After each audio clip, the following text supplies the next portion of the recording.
May it please the court, good morning. My name is Susan Morrison. I'm here with co-counsel Lauren Wages. We represent U.S. Bank National Association in a mortgage foreclosure case against Jennifer Cape.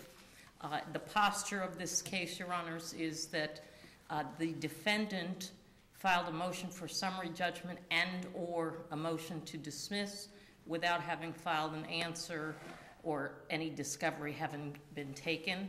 The court ruled on that motion, and frankly, despite the fact that the order is styled as a dismissal without prejudice because opposing counsel submitted evidence to the court, according to the rules and the comments to the rules, it has to be considered a summary judgment. We would respectfully suggest that the order should be reversed on several different grounds, and we recognize that this court has de novo review over this issue. The first issue, and the most fundamentally flawed problem with the summary judgment motion process below, is that the movant relied on inadmissible hearsay in order to win the day. He did not file, notwithstanding the fact that his amended motion for summary judgment made reference to an affidavit. There was no affidavit. The bank filed an affidavit authenticating the default letter, which he was entitled to use. But he also based his entire argument on paragraph 22 of the mortgage without authenticating the mortgage, with no admission in an answer that the mortgage was a valid mortgage, with no affidavit, and we objected on the basis that that was inadmissible hearsay. Merely because you attach a document to a complaint does not turn it into admissible evidence. You have to authenticate it. Defendant failed to do that, and the court erred in considering the mortgage. And speaking of that— The mortgage that was attached to your complaint, yes, correct? Your Honor. Which is hearsay until it's authenticated, notwithstanding the fact that it's an attachment to my complaint. And the cases are legion holding that very thing. In fact, in one case, I think it was BAC Funding, there was an unauthenticated mortgage assignment attached to the complaint. And this court decided that that was inadmissible hearsay, and until and unless it was authenticated, it could not form the basis of summary judgment evidence required by 1.510. What was it offered to prove in that case? Pardon me, Your Honor? What was the attachment offered to prove in that case? The validity of the assignment, and it was a standing issue, in essence. Okay. But this court also, in the Dal Salvo case, said merely attaching an unsworn breach letter to your complaint does not satisfy the procedural strictures of 1.510. That is exactly what happened. Whether it's a notice of breach letter or it's a mortgage, they're both inadmissible hearsay until they are properly authenticated. In addition to the fact that it wasn't properly authenticated, it wasn't even presented to the court. The entirety of the movement's argument was simply that argument. He looked at the letter and said, this letter doesn't say this, and it doesn't say that, and it doesn't say this.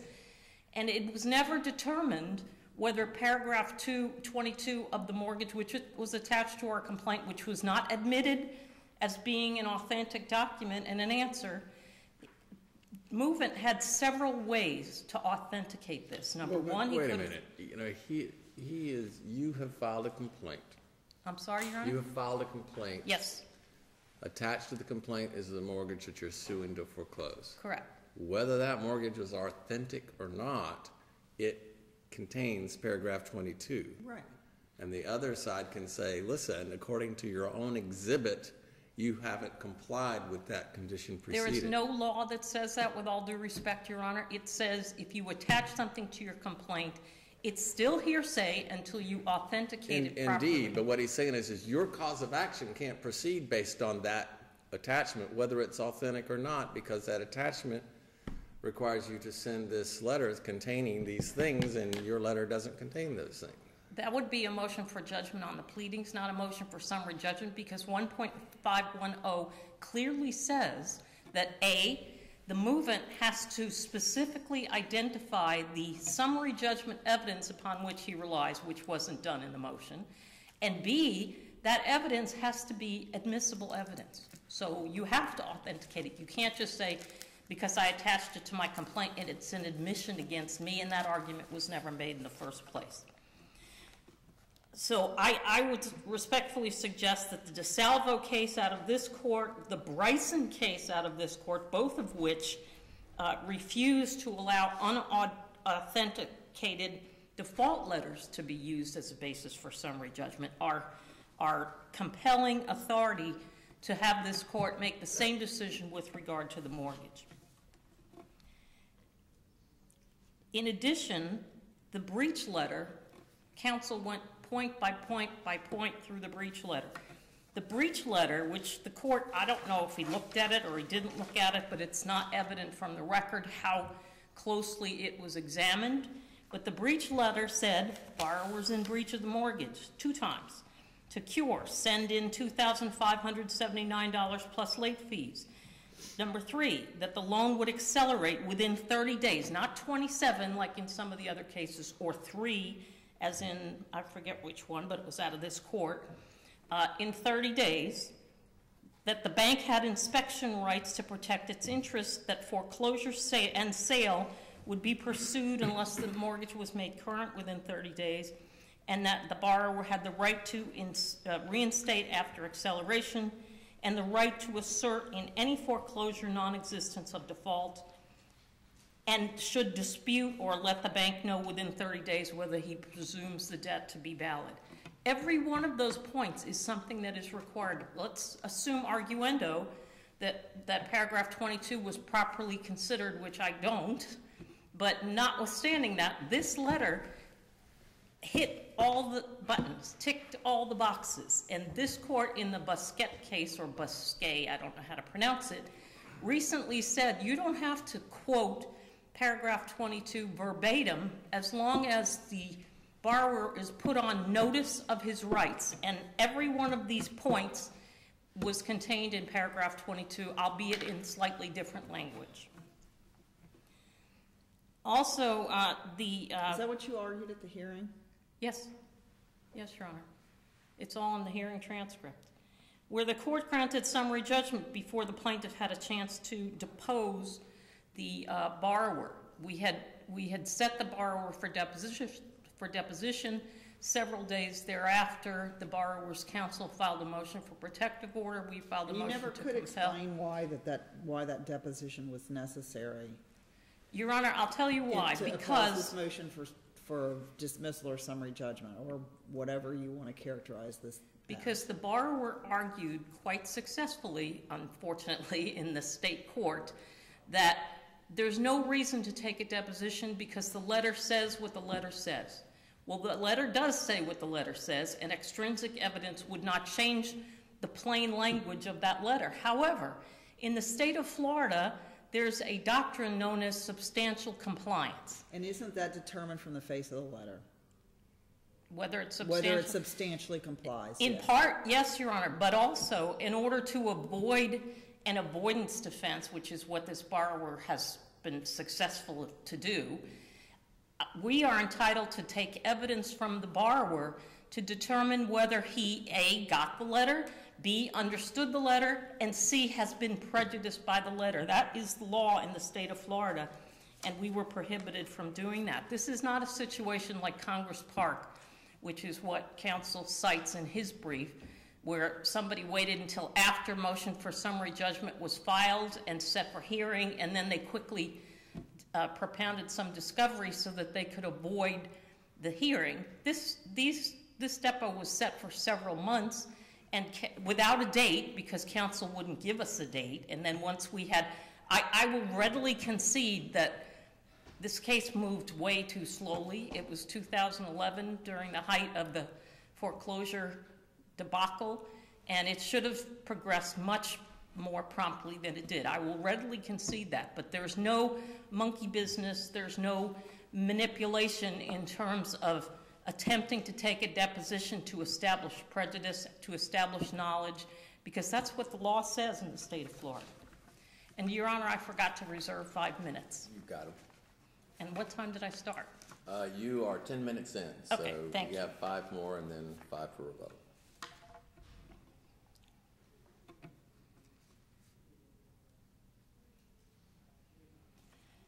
The other point that we raised in the brief is that when counsel for the bank got up to argue against summary judgment, he raised 2 points. One was procedural, related to his inability to depose the borrower prior to the summary judgment being heard, and he said, and secondly, to the extent you don't agree with me on point 1, I would like the opportunity to argue the substantive issues raised by the movant. You just told me he did argue the substantive issues. Pardon me? In response to a question I asked earlier, you indicated he did argue the substantive issues, so now I'm confused. Not thoroughly, Your Honor, because counsel raised a whole lot of issues that we wanted to address after the fact, and we're not permitted to do that. Well, okay. Go ahead.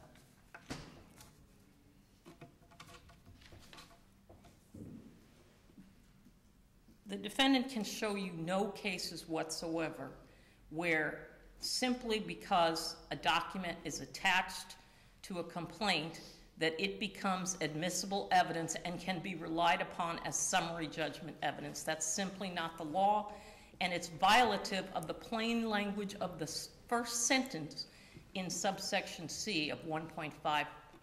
And your basis that it's not admissible evidence is that that it's hearsay, is that correct? It doesn't have to remain hearsay, Your Honor, but as I said I'm just trying to understand what your objection was to My it. objection You say it is- wasn't admissible because it was hearsay. because he didn't take the opportunity to make it fit within an exception to hearsay, which he could have done one of 3 ways. Well, but if it's not hearsay, you don't need to do that, right?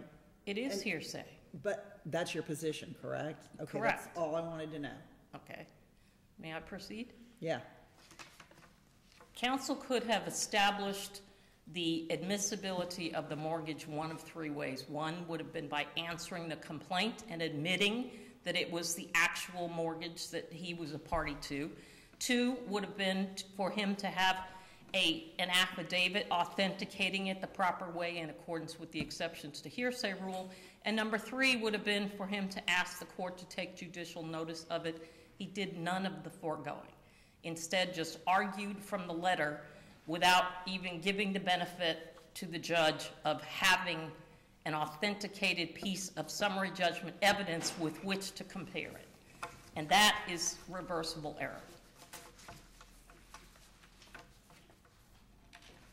If you just give me a moment and pardon me so I can make sure I didn't miss anything.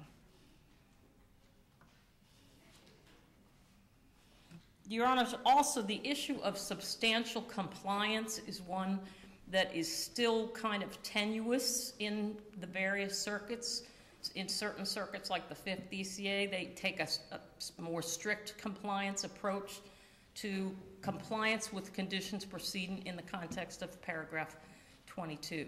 I believe that this court in the Bosquet case has moved away from that, if the court was ever so inclined, to say you don't have to have a verbatim letter, you don't have to quote it, there's no difference between a foreclosure proceeding and a judicial foreclosure in Florida. They're the same thing. And it would be a windfall, frankly, Your Honors, for a borrower to be able to benefit by keeping his house and not paying what he obligated to pay simply by nitpicking a letter. And I submit to you that that is not the law in Florida, that substantial compliance applies. That's been the law. Williston in contracts has stated that otherwise it would cause people to have a draconian result and cause someone to not get the benefit of their bargain if they were held to a strict compliance standard for condition precedent performance.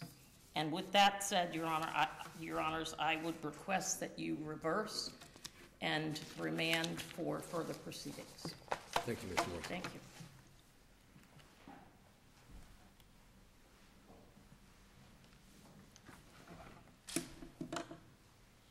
please the court. I'm Mark Stopa, counsel for the appellee. I feel like I should start this by clarifying the issues that are on appeal and the issues that are not. What is not on appeal is the content of the paragraph 22 letter and whether it complies or substantially complies with paragraph 22 of the mortgage.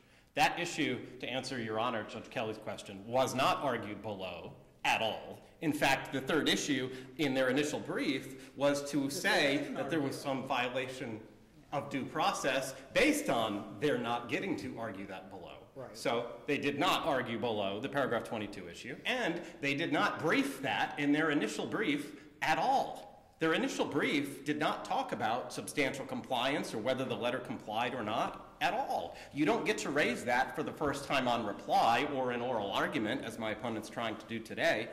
That is not an issue before you, whether that letter complies. The issue is before you, that third issue, whether there was some violation of due process because they didn't get a chance to argue or were deprived of the opportunity to argue the content of the letter at the hearing. That transcript, the summary judgment hearing transcript, was 30 pages long.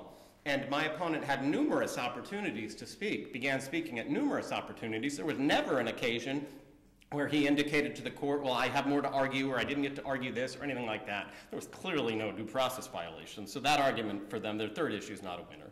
Then the second argument, they try to say the mortgage is not authenticated, so it's hearsay.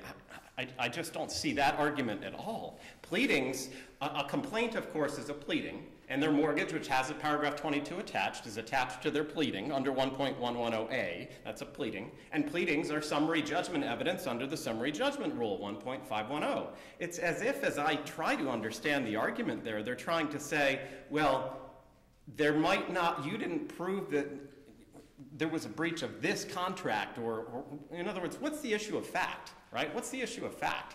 This is their own complaint. We're saying they didn't comply with paragraph 22 of their own complaint. Are they trying to say that there might not have been a breach of that contract, but there could hypothetically have been a breach of another mortgage, a different mortgage that didn't have a paragraph 22?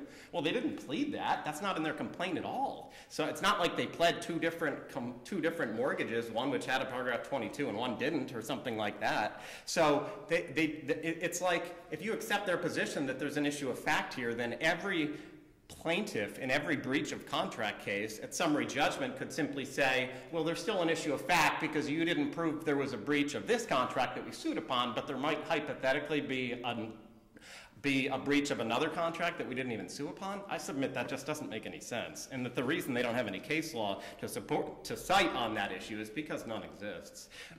So that second issue on appeal is not a winner for them. So they're left with the first issue, which is, and it is not a de novo standard review. This is very clearly an abuse of discretion standard review, which is their argument that the lower court abused its discretion by proceeding with a summary judgment hearing and not continuing the hearing, given their allegations that discovery was outstanding. Submit there are three very clear reasons why there was not an abuse of discretion here. The first is that my opponent was not diligent in pursuing discovery at all. There was 2 years after filing this lawsuit where there was no discovery sought whatsoever. Within that 2-year span, there was a 7-month period of time with no record activity at all, and an additional 9-month period of time with no record activity at all. There was almost 2 years after my client moved for summary judgment where they sought no discovery at all. So they knew for summary judgment was coming for almost 2 years, seeking no discovery at all. They were so lacking in diligence in their prosecution of this case that the case didn't even get to the stage where my client had to file an answer. It never even got beyond the motion to dismiss stage. I cited in the brief several cases. The CIA case on page 12 of my brief out of the 3rd District talks about how the fundamental purpose of the summary judgment procedure is to expedite litigation. It's an integral part of the judicial system, and in order to effect that salutary purpose, discovery must be expeditiously undertaken, and hearings regularly noticed need not be delayed except for good cause shown. That's the fact pattern where they argue good cause. 2 years of essentially doing nothing. The Levinson case out of the 3rd District, 7 months from complaint to summary judgment hearing was deemed a sufficient amount of time to take discovery, affirmed to summary judgment. The building corp case out of the 3rd District, talked about how you can't delay the discovery process for years and then try to shoehorn all discovery into a brief period of time between the filing of summary judgment and the scheduling of the hearing thereon. There's not an abuse of discretion on any of those cases. There certainly wasn't here either. And it's not just, the lack of diligence is not just measured in time. In Hutto, the first DCA case, talked about how the party opposing summary judgment waited until the hearing on the summary judgment to procure a ruling on a motion to compel. That's precisely what they did here. They wait until the hearing on the summary judgment motion to try to talk about a motion to compel. That's not due diligence as a matter of law, certainly not an abuse of discretion. And then the Congress Office Park case out of the fourth DCA affirmed a summary judgment in the face of complaints about outstanding discovery where it was a 6-month delay. Now, even after I pointed out all these cases in the initial brief, does my opponent cite any cases, either in their reply brief or the initial brief, that show that reverse based on outstanding discovery and any fact pattern like this? None. They don't have any cases, none, on on due diligence in this sort of fact pattern, reversing a summary judgment because of complaints about outstanding discovery. You ask them what their best case is, they won't be able to tell you one because there aren't any that they cite. The only case that they cite about this discovery issue at all in their initial brief, this UFF DAA case, in that case there was no discussion about due diligence at all and no discussion about relevance at all. So clearly not an abuse of discretion based on diligence. And I submit, Your Honors, imagine the roles were reversed here. Could you ever imagine a scenario where a homeowner's counsel gets a reversal of a summary judgment for a bank in a foreclosure case where they sat on their laurels for 2 years? Could you imagine me coming here and asking you to reverse a summary judgment for a bank where I didn't take discovery for 2 years and then say, well, I should have gotten discovery right before the summary judgment hearing? No way. That decision doesn't exist. It does not exist out of this court. And the reason for that is because that's not due diligence. Now, the standard is the same. They had to act with due diligence just as I would have had to. The second reason is because, and Your Honor, Judge Kelly, you hit on this with your questions, any discovery here would not have been pertinent to the issues at all. As a matter of law, this paragraph 22 issue is adjudicated as a matter of law without regard to extrinsic evidence.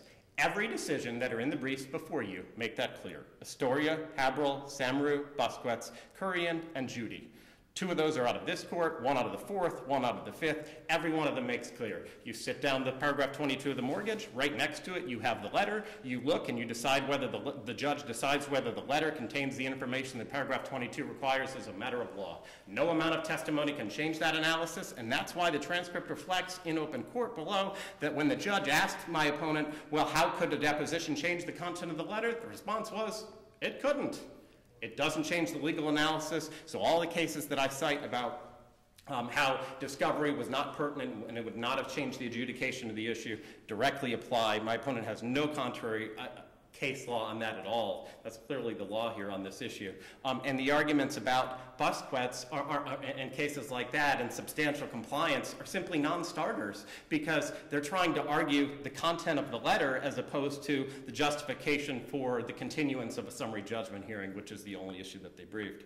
And then the third issue, which my opponent totally didn't even talk about at all, both in oral argument and in their reply brief, even though I emphasized it clearly in the answer brief, is how they did not file a written motion for continuance. It is not an abuse of discretion as a matter of law to proceed with a summary judgment hearing amidst an or tennis motion for a continuance because the law provides, and this is the Rule 1.510F, the summary judgment rule, you're supposed to file a written motion for continuance if you want to continue a summary judgment hearing based on outstanding discovery. I cite in the answer brief the Demesme case out of the first DCA and the Carbonell case. Both of those cases hold that it was not an abuse of discretion to proceed with summary judgment where the party did not comply with the summary judgment rule 1.510F by filing a written motion. The Demesme case, it was a year from the time that the complaint was filed to the summary judgment hearing. Only a year. Here, this is much more than that. So if there's no abuse of discretion there, particularly without the absence of a written motion for continuance, there certainly isn't here.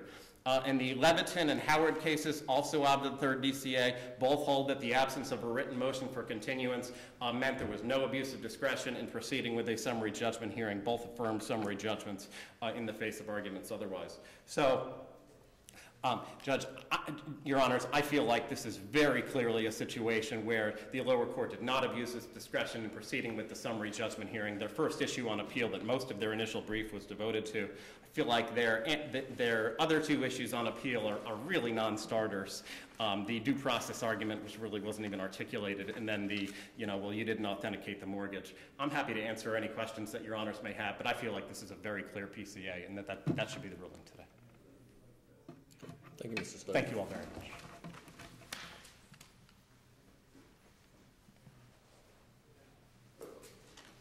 Your Honor, my opposing counsel is putting the cart before the horse, and the reason he's doing this is to obfuscate the main issue, which is he did not comply with 1.510C.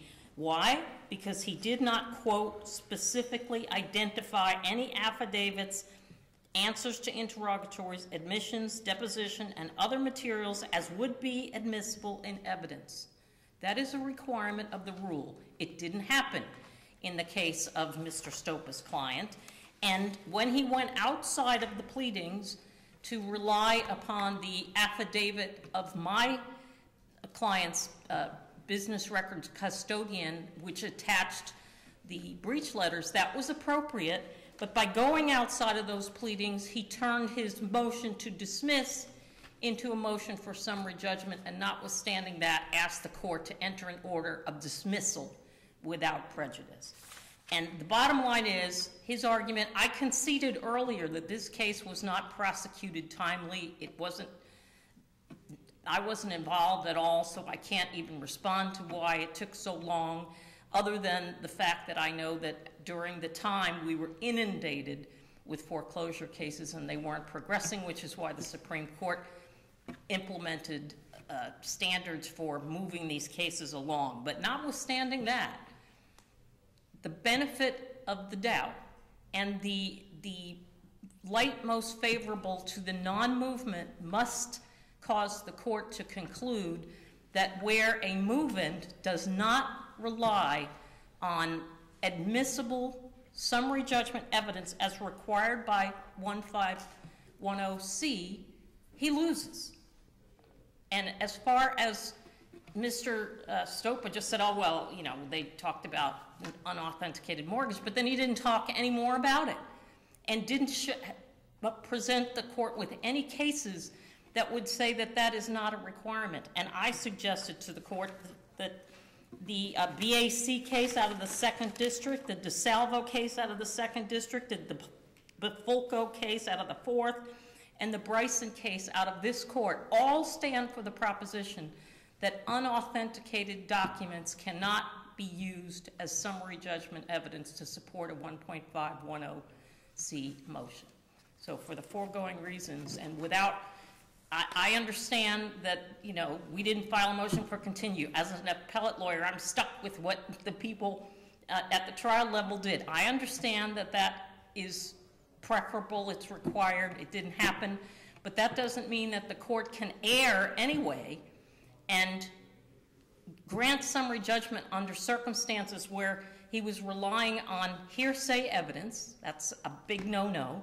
And under circumstances where we said we want to take the deposition of this borrower to determine whether we can raise the prejudice issue to avoid condition proceeding by showing that he had knowledge, he understood what his rights were, and therefore we should not be precluded from enforcing an otherwise valid contract over a nitpicky condition proceeding. We had the right to take that deposition for that reason, not to get the borrower to say, oh no, that's not what we meant when we said this and sentence so-and-so. That was not the point at all. It's to establish whether we have a right to show a complete lack of prejudice on the part of the borrower, such that we should be forgiven for any failure to strictly comply. And I believe, as I asserted to you, that by the points I raised that are in the letter, that they actually substantially complied, and then some. And for the foregoing reasons, we would ask you to reverse. Thank you, Your Honors. Thank you both. We will be in recess for 15 minutes.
So they're using the old red, green, red, yellow, green. I'm not sure what they're calling yellow. It might be a 30-second yellow. It's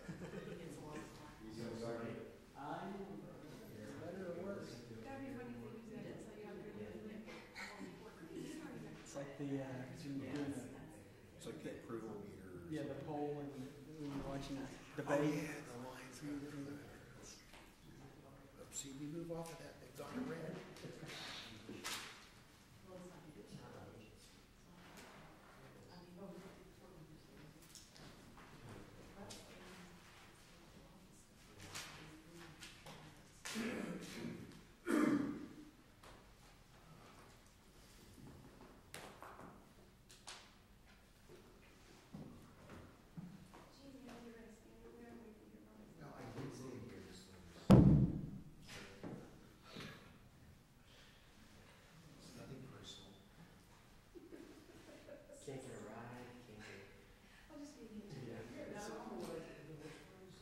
It is, yeah, there's a microphone here. Yes.